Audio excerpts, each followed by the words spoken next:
C'est un Éden à plus de 1000 km des côtes équatoriennes, les Galapagos.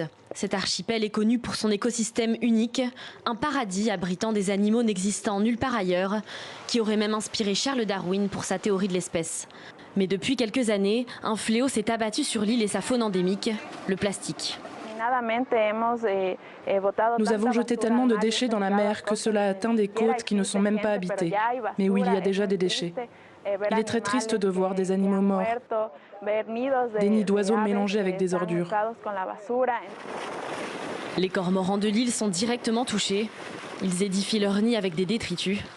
Ici, un fou à pattes rouges gît, enfoui dans des ordures.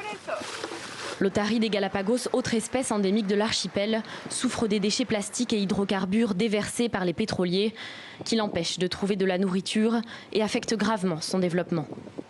Sa population a chuté au fil des dernières décennies, passant de 40 000 individus à 10 000 individus en 30 ans à peine. En attendant, les habitants de l'île ramassent ce qu'ils peuvent.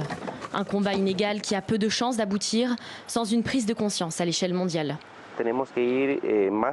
Nous devons aller au-delà de la collecte des déchets, nous devons aller vers un appel à la conscience mondiale pour qu'on arrête de jeter des déchets dans les environnements marins.